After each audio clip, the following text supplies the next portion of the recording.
FlyQuest dream start to this season continues. And they are on course to meet up with Cloud9, which will be an extremely exciting and Phoenix 1 confrontation. Yep. All three of those, other teams that are at the top of the standings with them will be their next opponents. Exciting times and the real test there of the top of the LCS. Meanwhile, Immortals still continuing to struggle a bit and patch up quite a few issues. Phoenix 1 into Cloud9. That's next week's matches here for FlyQuest. And those are very strong teams, of course. C9 undefeated in first place. Phoenix 1 only one match behind. It's definitely going to be the real test right here because those squads have had to play against the league's best. FlyQuest has been like, it's like he's playing Mortal Kombat. You just go up the ladder and you play a progressively harder opponent every single time.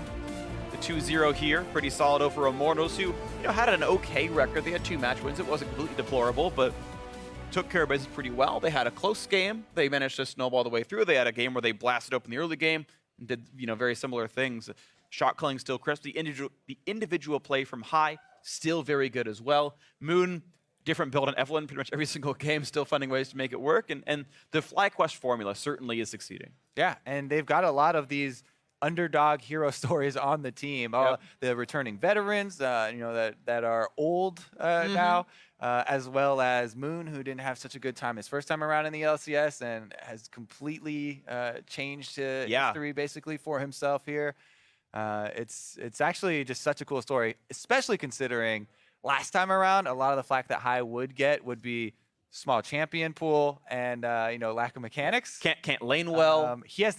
He had previous to this game, probably should still remain true, the deepest champion pool, most diverse champion pool for any mid laner in the North American LCS. So Moon's still playing a ton of Evelyn, which is okay, right? Like, he's the only person playing this champion. You look at Eve's pro match history, it's just 4 Moon games. He wasn't really a factor in this game at all. No, this one wasn't much about him. Almost all about that early play in mid lane, where we talked about Lee Sin going for the play on High, and High gets flashes blown for his opponent, gets first blood, gets double buffs. Sweet. But the game was about High. Then he started shot calling. Let's get advantages in my lane. I'll break it through, and it worked out nicely. So, of course, congratulations to High and the rest of FlyQuest for the 2-0 win. But now, to get some thoughts on that win, let's hear from Pastry and FlyQuest carrying the bot lane.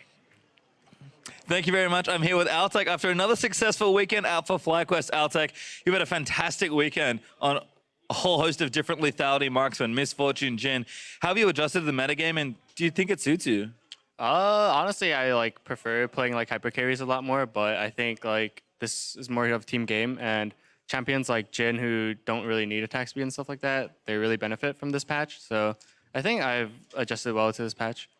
I'd have to agree. And in general, I think FlyQuest kind of defying a lot of doubters moving into the season. You guys were underdogs moving in, and I think you look at the bottom lane, it doesn't feel like anything that special, but you've certainly proved them wrong now. How do you think you stack up against the competition, and particularly some of those top teams in their bot lanes you haven't played yet?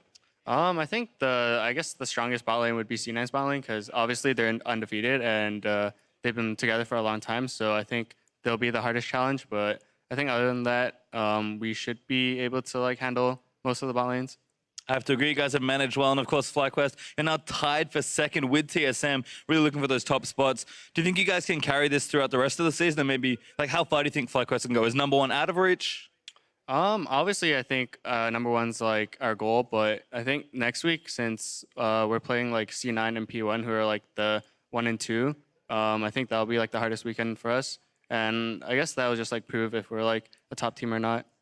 And there is, of course, something a little extra special for you at the end of it, potentially. Making playoffs will be nice, but top 4 would secure a spot in Vancouver. I know that's a special place for you. What would it mean to kind of make it all the way there? Honestly, it's it's just playing in my hometown. I've obviously thought about playing in a final for once, but playing in a final in my hometown, I think that'd be the world to me. Well, best of luck and congratulations on the weekend. Thank you very much, ALTEC. But we're going to move it back to Analyst Desk to close out the weekend.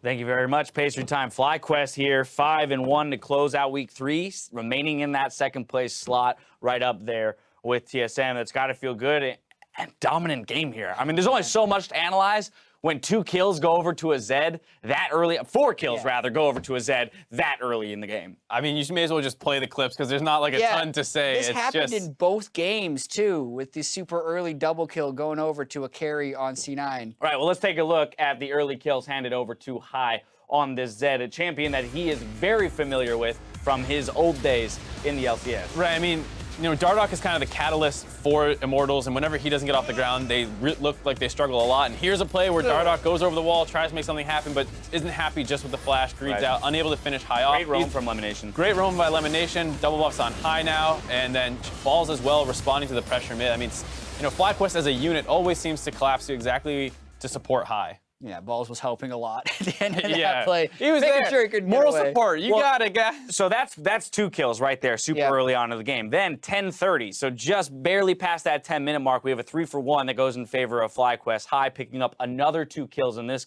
one. Take a look.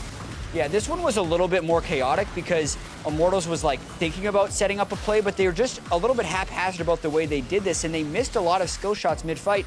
Meanwhile, High's just landing all of his. Watch this Varus ultimate. I had to check if Flame was on the opponent team because that's where it seemed to be. Yeah, like it almost got the rumble. Yeah, I mean, High did flash out of it because he was just completely in tune with this early game and just got incredibly fed.